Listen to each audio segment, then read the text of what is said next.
takeoff checklist complete. US Airways Flight 1549 has just left New York's LaGuardia Airport. Birds. And that fast, we were just on top of them. My aircraft. Our aircraft. Both of the plane's engines have stopped working. Mayday, mayday, mayday. This is Cactus 1549. The plane is falling from the sky. There are only a few seconds to decide what to do. If we can get it for you, want to try and land on runway 13. We're unable. 155 lives depend on the pilots making the right call. Okay, Cactus 1549, you can land runway 1 at Peterborough. Can't do it. With a bad option on the right and a worse one on the left, the crew decides to put their Airbus on the runway that's dead ahead. We're going to be in the Hudson. Mayday, mayday.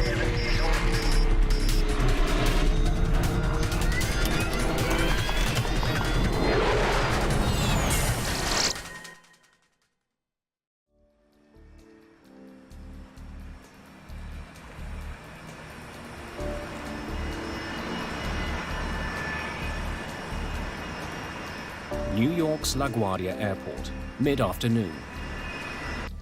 Please take a moment to listen to this important... US Airways Flight 1549 is a short hop from New York City to Charlotte, North Carolina. At least it will be a little warmer in Charlotte. Your seat serves as a flotation device. Together in the cockpit today are Captain Chesley Sullenberger, 57, Clear to push. and First Officer Jeffrey Skiles, 49. We were late because the weather was bad earlier, but by this point, the weather had cleared off for our departure, and it was just puffy clouds. 28, brakes released. Spot 28 for Cactus 1549. 150 passengers are on board the European-made Airbus A320.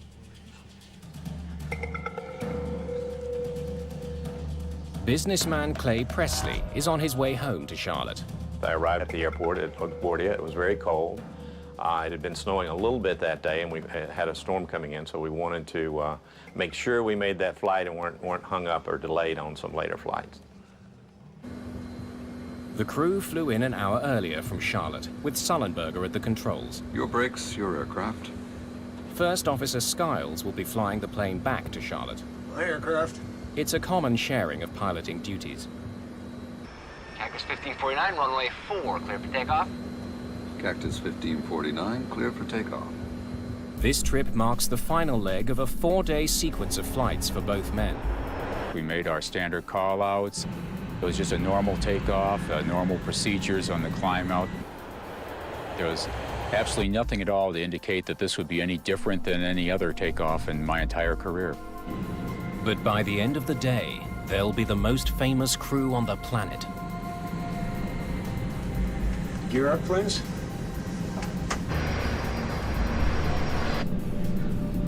Gear up. Patrick Harton is one of the controllers handling traffic out of LaGuardia today. He has one of the most stressful jobs in the world. When I sit down in front of a radar, I'm responsible for every person on every airplane under my control. And I take that responsibility very seriously. Cactus 1549, New York departure, radar contact. Climb and maintain 15,000. The flight will climb northeast out of LaGuardia, and then begin a slow turn south towards Charlotte. I think I had about 3 or 4 airplanes on my frequency at that time. And it was just a normal departure. You know, it was just another flight that I've handled a million times. Riding the thrust of 2 General Electric engines, the aircraft powers into the sky. Cactus 1549, 700, climbing 5,000. What a view of the Hudson today. Yeah. After takeoff checklist complete. Flight 1549 is traveling at almost 400 kilometers an hour. It's been in the air for just a minute and a half. I caught something out of the corner of my eye, and slightly to our right, but still ahead of us, was a line of birds. And they were very, very close, too close for us to maneuver around. And that fast, we were just on top of them. You can just feel the power of the plane going forward. And then all of a sudden, there was this gigantic boom. It seemed like it stopped in midair, like you hit a brick wall. And then all of a sudden, somebody said, "The left engine's on fire." Uh-oh. Before we could even assess the situation, We got one roll, both of them rolling back. both engines rolled back to idle. Ignition start. Just 13 seconds after their problems began, Sullenberger takes control of the struggling plane. My aircraft. Your aircraft. Get the QRH. Loss of thrust in both engines. The QRH, or Quick Reference Handbook, is a step-by-step guide to dealing with emergencies. Mayday, Mayday, Mayday. This is Cactus 1549. Hit birds. We've lost thrust in both engines. We're turning back towards LaGuardia. When a pilot says Mayday or declares an emergency, you go from a focus state to a hyper-focus state. You just focus in on the emergency itself and, figure out the solution to the problem. Okay, you need to return to LaGuardia. Turn left, heading 220. 220. All of a sudden, there was a smell that came through the cabin. Something's burning. If fuel remaining, engine mode selector, ignition. What I'm thinking, though, at this point is that, we're just going to have to restart an engine. Thrust levers. Confirm idle. Idle. The procedure is to try to restart the engines, and I always had faith we could do that. Airspeed optimum relay, 300 knots. We don't have that.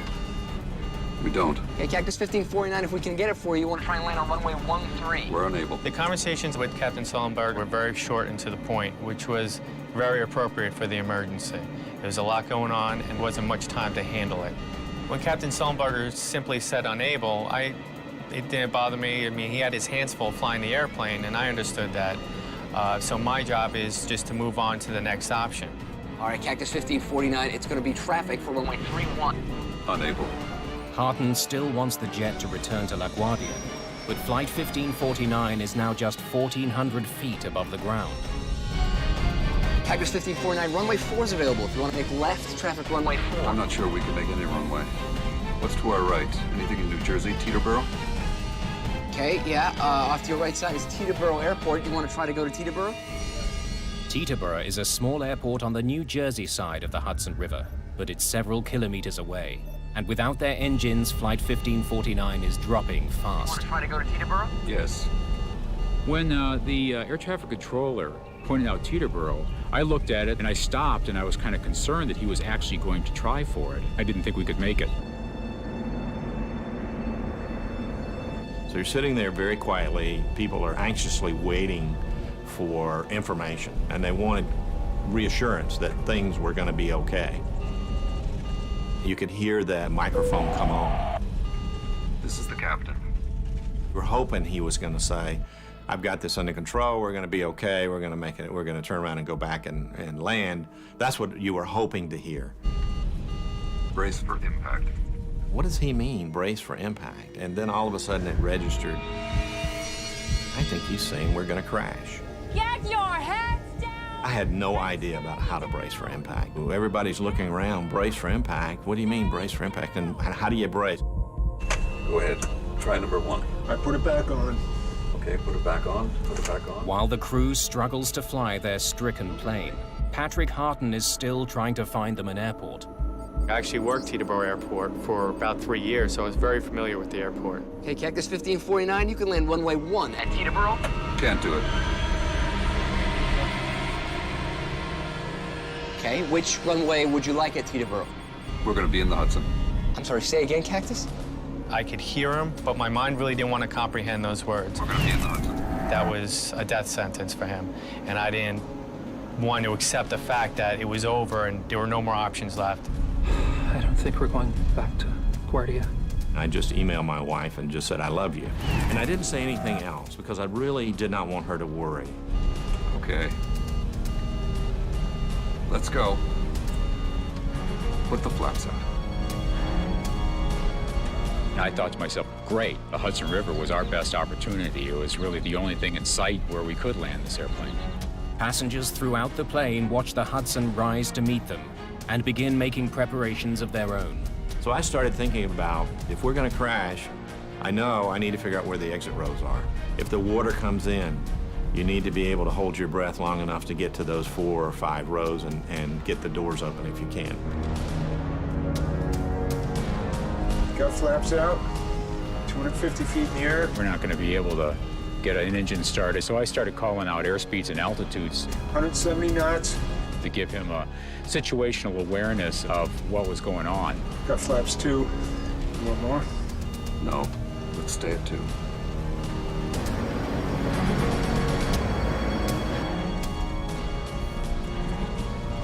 Got any ideas? Actually, not. We were so focused on what we were doing, and I always thought it would work out. Below 300 feet, Patrick Harton's radar can't see the plane. Flight 1549 disappears. When the aircraft disappeared off my radar, I just assumed that there weren't going to be any survivors. In the cabin, the passengers prepare for the inevitable. All the passengers really started kind of pulling together, and somebody yelled out as we were going down, "You ready at the doors?" The folks at the door says, "We're ready." I was just scared to death. We're going to brace.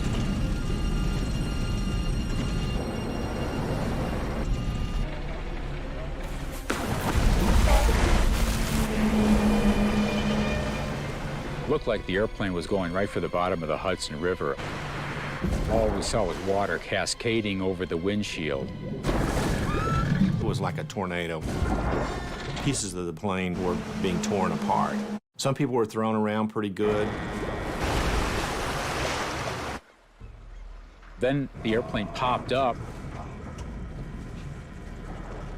and it was just sort of gently rocking in the waves.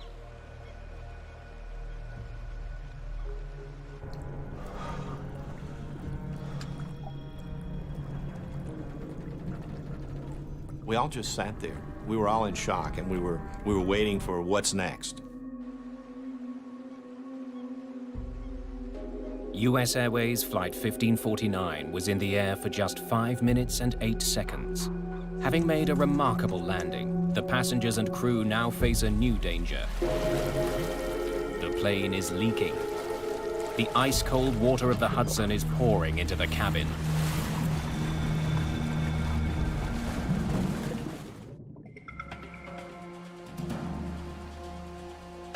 The crew of Flight 1549 has just performed an extremely difficult aviation feat, but they still have more work to do. Captain Sullenberger heads for the cabin, while First Officer Skiles shuts down the plane. I stayed behind and did the evacuation checklist, and so it was probably about 45 seconds before I actually went back myself in the cabin after we landed. In an instant, the $75 million plane has become an unlikely boat floating down the Hudson River. It's now filling with freezing water. That water was cold. It was very cold, so your feet are freezing. People came to their senses and they said, "Get the doors open, get the doors open." At air traffic control, Patrick Harton has no idea the plane even made it down safely. I didn't think anyone could survive a water landing like that. They got me off position because I was obviously in no condition to work traffic anymore. Harton is led to his union office. Despite his ordeal, protocol demands he recount his version of events. I really didn't want to speak to anyone. I just wanted to kind of hide under a rock. I needed my wife to know what had happened, but I knew I couldn't talk to her because I was pretty much in a fragile state and I didn't want to break down. So I sent her a simple text message. I said, "Had a crash, I'm not okay, can't talk now."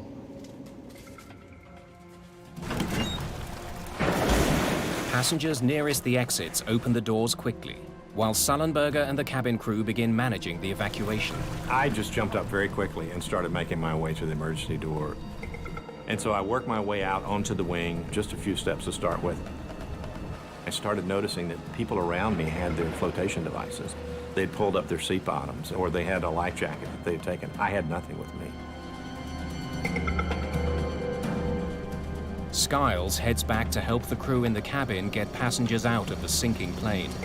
He knows there's not much time, and one of the flight attendants has been injured. I went back to about mid-cabin, and Sully and I and two young men were getting seat cushions and life vests, which are underneath the seats, and we're passing them out.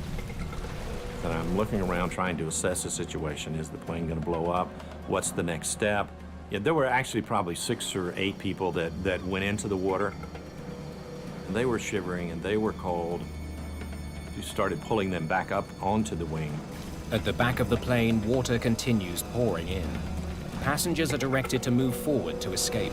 Go over the seats if you have to. This unwieldy boat won't be floating much longer. We were actually in the water, up to our knees, and it was just absolutely freezing cold. Every part of your body that was in that water just ached to the bone. Come forward! Is there anybody here? We were very confident there was nobody left on the airplane, but what was going on the wings, we just had no idea. Skiles and Sullenberger are the last ones off the plane. I just saw the big splash when the plane just bounced over the water. A small commercial airline crashed into the water. They've been in the water more than 10 minutes already. LaGuardia Airport has sent out an alert to New York's emergency services. In the middle of the Hudson, 155 frozen people hope that help will arrive in time. I saw the first ferry, and I could see the wheelhouse. I felt like, okay, we're really going to be okay. There was a sigh of relief. First on the scene are passenger ferries that have been shuttling people across the Hudson. They are eventually joined by the Coast Guard and fire department. The atmosphere on the ferry was still one of concern because we didn't know whether all the passengers got off the plane at that point in time. I was sitting in the union office preparing to make my statement. Where do I start? And that's when one of my friends popped their head into the office and said, "Hey, Patty, it looks like everyone made it." And I was like, "Really?" That was incredible news. I mean, I was still traumatized by the event itself, but the fact that everyone made it was just, it's like the weight of the world was lifted off my shoulders. The entire nation looks on as every single passenger and the entire crew of Flight 1549 is brought to safety.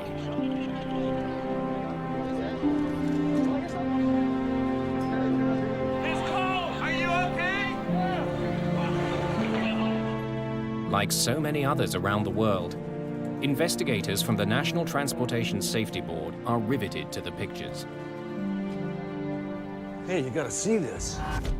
We learned a little bit about the accident, of course, before we launched. The TV channels were showing the aircraft in the river and everything.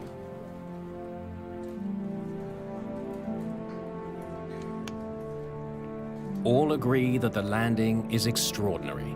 I think it was a miracle, and very blessed to walk away. I reached over to Captain Sully and just said, "I just want you to know you saved my life and everyone's lives here." In my mind, we were dead, and every one of us came out of that alive. It's a miracle. By evening, the plane is almost completely underwater. The current is pushing it towards the edge of the river. The aircraft was tied up against the pier, and we went down to look at it to see what we were up against, of course. But we can't do much at night. NTSB investigator Harold Reichel arrives on the scene. The water was dark, of course. We just saw the tail and most of the fuselage, and one of the wings was underneath the water. We knew it was going to be quite difficult to get it, A, out of the water, and then B, to a place where we could examine the components of the airplane in a more controlled manner. For investigators, it's an unusual situation.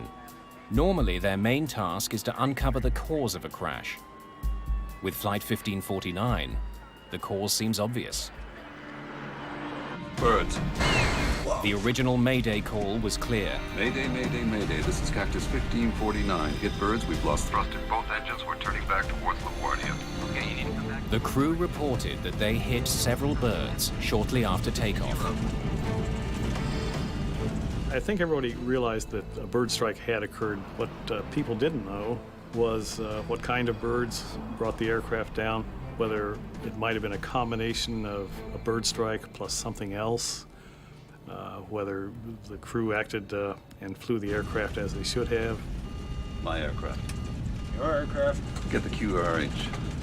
U.S. Airways pilot made an incredibly skillful emergency landing in the Hudson River.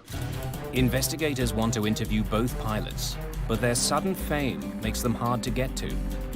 It became a little bit more difficult than usual to A, locate the flight crew, and then B, to talk to them. They were instant heroes.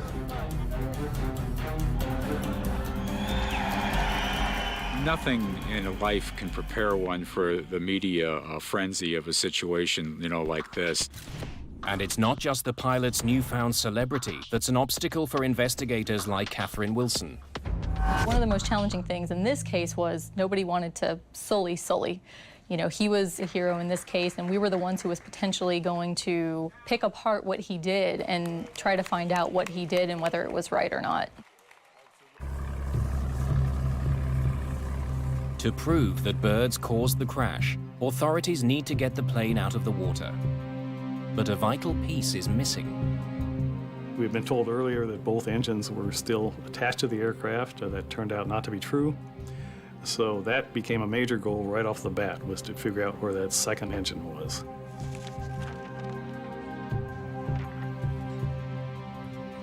We didn't know exactly where it was. Let's focus on this area. But we had films of the aircraft actually touching down, and we could cross-reference different things. We used some side-scanning sonar that gave us a very clear picture of the bottom.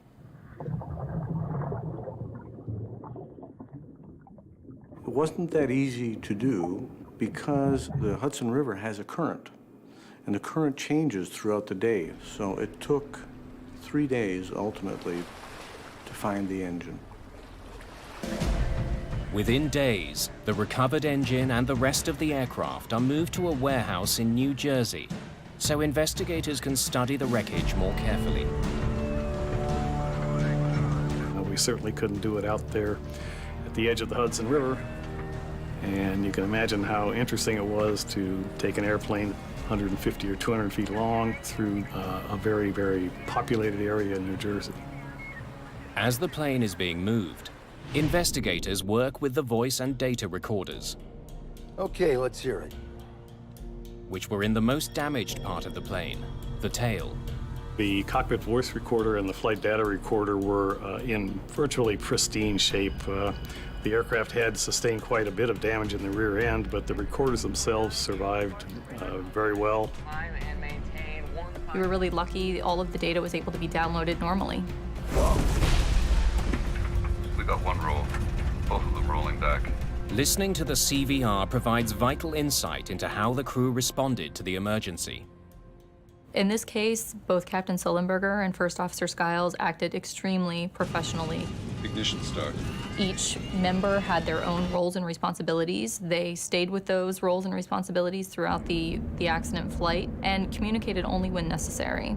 Put the flaps up. On Flight 1549, My aircraft. it took just seconds for the crew to each assume their individual responsibilities. Part of the reason they handled the emergency so well was that Jeffrey Skiles had only just finished his Airbus training. This was my first trip out as a regular line pilot in the Airbus A320. It literally was right out of training. And the benefit of that was that he knew exactly the checklist to turn to, and that's exactly what he did. Fuel remaining, engine mode selector, ignition. Crews are highly trained in emergency procedures, and the main thing is to follow procedures in this instance, and that's exactly what First Officer Skiles did by grabbing the quick reference handbook and turning to the appropriate checklist. But as investigators examine the checklist for restarting this plane's engines, they make a troubling discovery.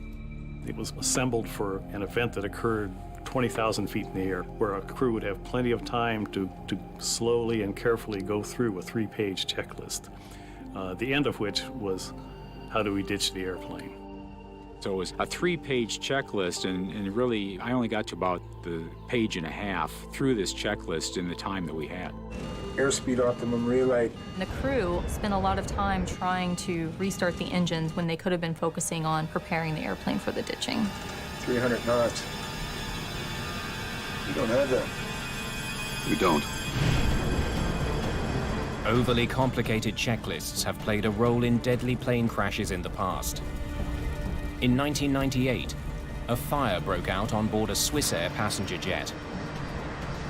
The checklist the crew used for that situation would have taken them up to half an hour to complete. It's a half hour they didn't have.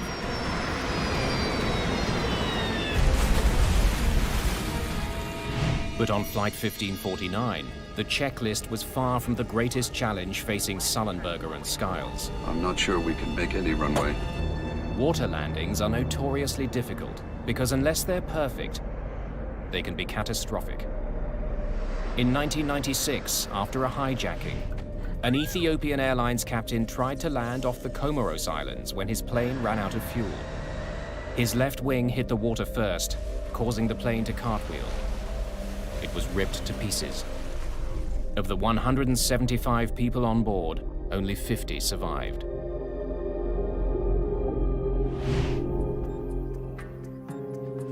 Investigators soon learn that none of the major airlines use simulators to teach pilots how to land on water. Training for ditching in a simulator is very difficult. We don't have the models to accurately simulate what an airplane would do when it touches down on water. Given the rarity of this type of event, it would be very difficult to justify training pilots for this type of event. But even without ever going through a simulation, Captain Sullenberger got almost everything right. He kept the nose up and wings level. He let the tail hit the water first, slowing the jet down enough so that it survived the impact.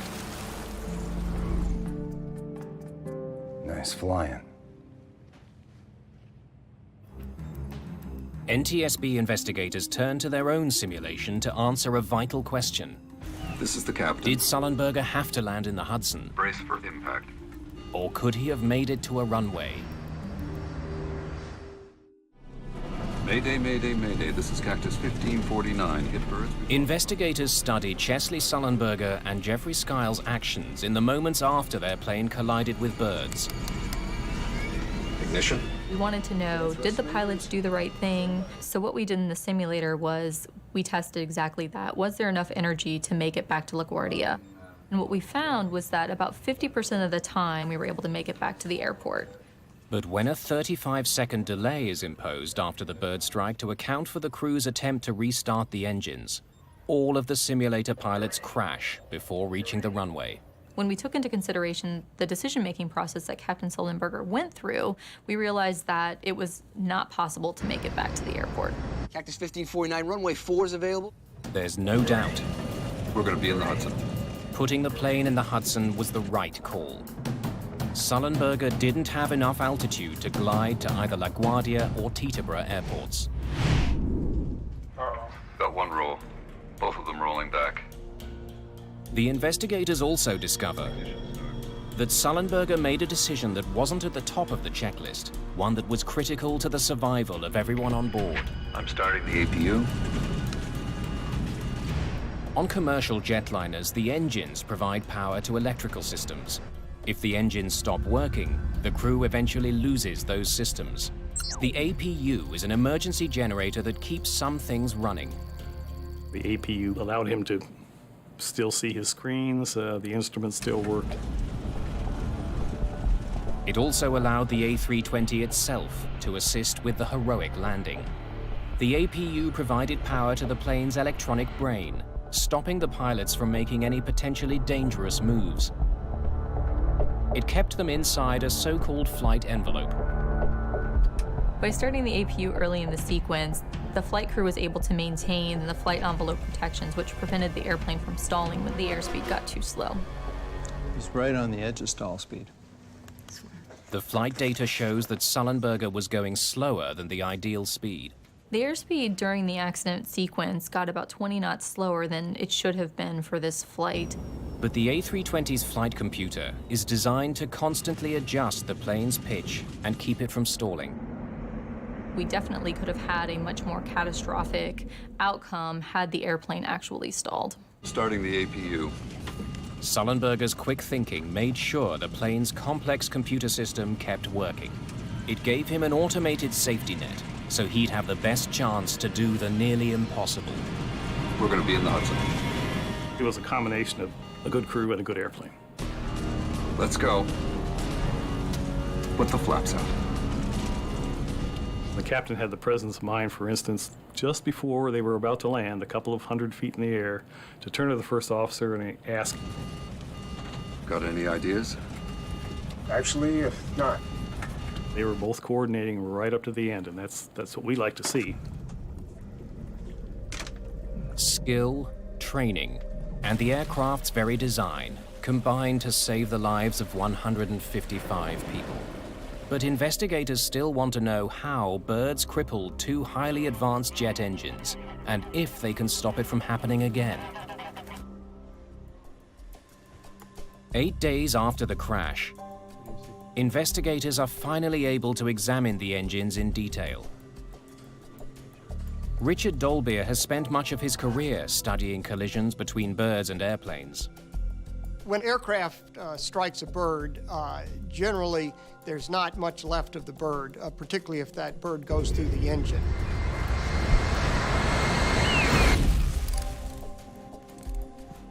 The engines are analyzed piece by piece to try and figure out exactly what happened 3,000 feet above New York. Let's look inside. We expose the engine surfaces to a black light. Proteins from many tissues will fluoresce with a black light.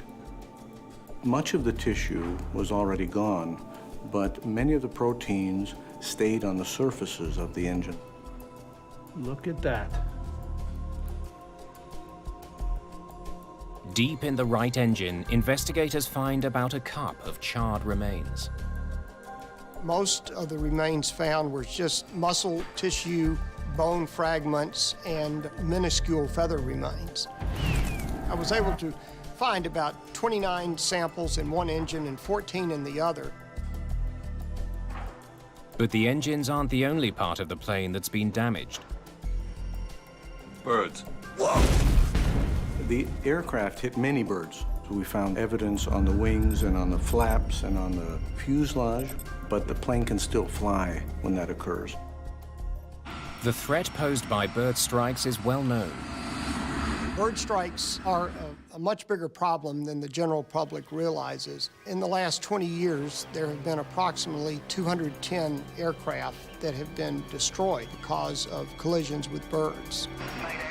This Boeing 757 ingested a crow while taking off from Manchester, England, later landing safely. In 2008 alone, there were 4 dramatic accidents. A Boeing 747 sucked a kestrel into one of its engines. The crew aborted takeoff and survived. The plane was ruined. This jet ingested pelicans into both engines, and one ended up in the cockpit. Repairs cost $2 million. The engine of an MD-10 was severely damaged by a gadwall. The repair cost was $900,000.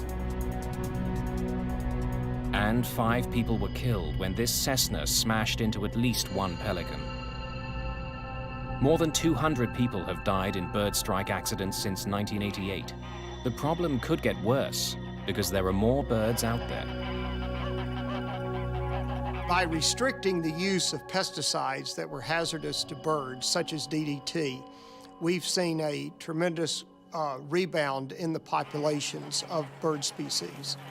A remarkable increase in the Canada geese that are resident, non-migratory birds. Nationwide, the population has grown from about 1 million to about 4 million. At LaGuardia, one of the airport's biggest problems is a year-round goose colony on nearby Rikers Island.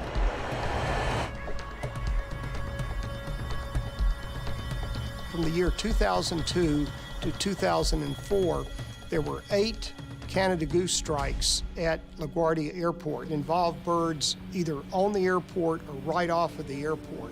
One of those strikes almost caused a plane to crash, and it was a very close call. For the past several years, airport officials have rounded up hundreds of geese from Rikers Island and euthanized them. It's controversial, but should be effective. So, where did these birds come from? If the geese that hit US Airways Flight 1549 were local, they can be controlled. Investigators need to know more about them. The remains that we did find were so small that we couldn't really tell what type of birds. We enlisted the help of the Smithsonian Institution.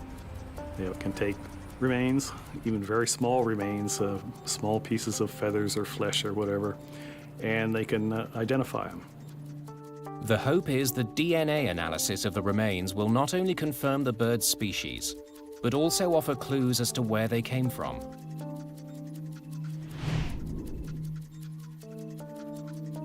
While they wait for answers, investigators turn to answering the question of how a few birds forced a 68-ton jet from the sky.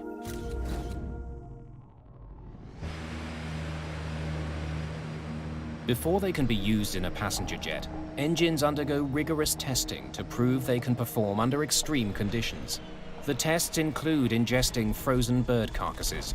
The CFM turbofan engines that power the A320 passed those tests and were certified in 1996. The large bird test required for the CFM engine is shooting a 4-pound bird from an air cannon into the engine, which is running at near full power. To pass, the engines don't have to keep running. They only have to stay together, which they did on Sullenberger's plane. Well, the engines did not experience what we call uncontained failures. No large chunks of fan blades or anything flew out through the cowls to hurt people inside the airplane. Fan blades are always the most interesting part to look at, and they often tell quite a story. A series of fan blades throughout the engine compress incoming air until it's ignited in the core, creating thrust. Ingested birds can wreak havoc on this process. When a fan blade of an engine fails, it causes a lot of continuing damage. In this particular case, all the fan blades were there. They suffered severe damage, but none were broken. An analysis of the engines shows that while the primary fan blades survived the impact, the delicate machinery inside the cores of both engines did not. Uh-oh. We got one roll, both of them rolling back. Once we went into the engine itself, into the core, we determined that there was significant damage. When a bird gets ingested into the core, it is such a large mass compared to these blades that it does a lot of damage to them. The birds ingested into Flight 1549. Mayday, Mayday, Mayday, this is Cactus 1549. Ripped apart the engine's compressors. Metal shards from these broken compressors were sucked deep into the cores of both engines, shutting them down. We've hit birds, we've lost thrust in both engines.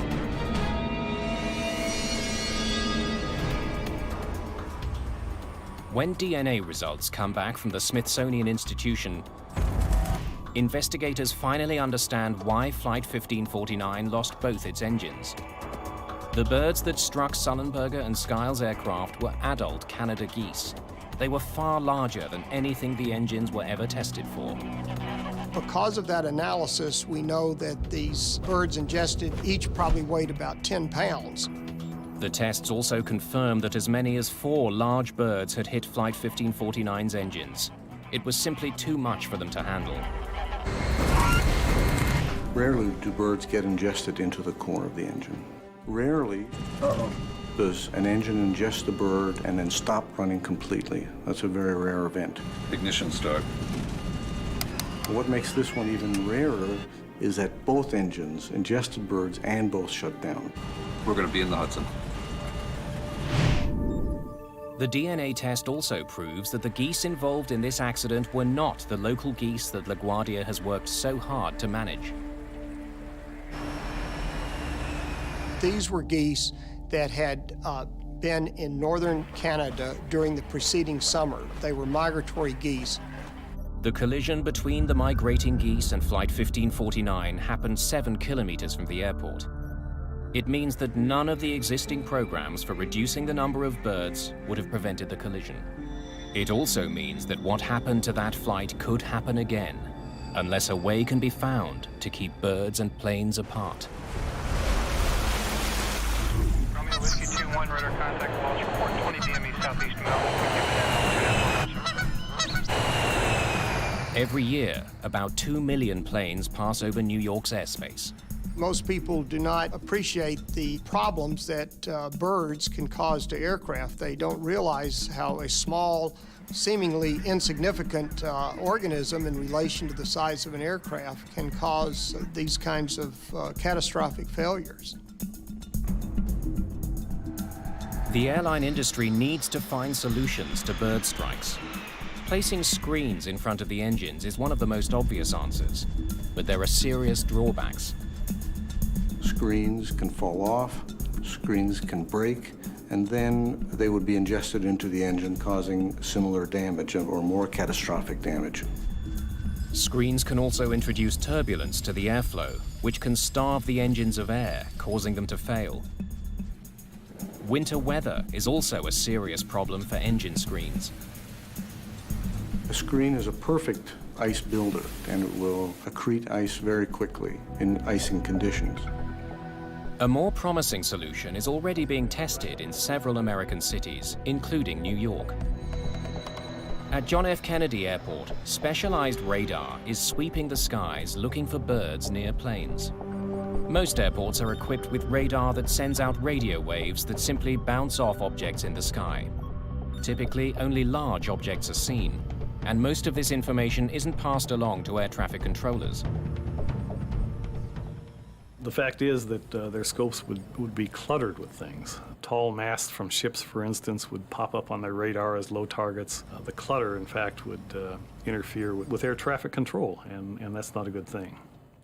But now, finely calibrated avian radar is being tested at JFK. It can distinguish items the size of hummingbirds.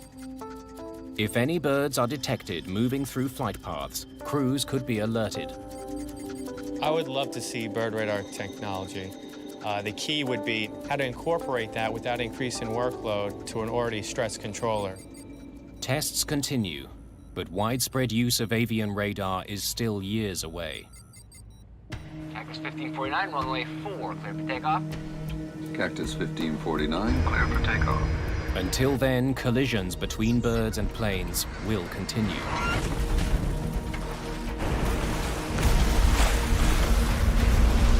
What the safe outcome of Flight 1549 proved is that right now, the best defense against this threat is a good team in the cockpit. We had a very experienced flight crew with very good training. My aircraft. Your aircraft. Get the QRH. All your training that you've done, all the years that you've been flying the airplanes, it all just comes back to you when you need it. My aircraft. Your aircraft. Sully and I worked together extremely well in this event. I knew what was in his mind, and he knew what was in my mind. We were both accomplishing our individual roles, but we had a knowledge of the whole situation. Okay, you need to return to LaGuardia. Turn left, heading 220. 220. This event definitely puts things in perspective for you as a controller. One thing I appreciate more, the teamwork and how when you work together, you can pretty much accomplish whatever you need to accomplish. Off to your right side is Teterboro Airport. You want to try and make Teterboro? We're going to be in the Hudson. The landing in the Hudson took training and skill. It also took a bit of luck. We had a very clear day. We had a perfect condition for the river. So there was just a series of really fortunate events that occurred that assisted this crew in landing successfully on the river. Well, the safety board, we don't really deal in miracles very often, but this event had a lot of things that came together at the right time and the right place. And so a lot of us are thinking, well, maybe we do have a miracle here. What a view of the Hudson today.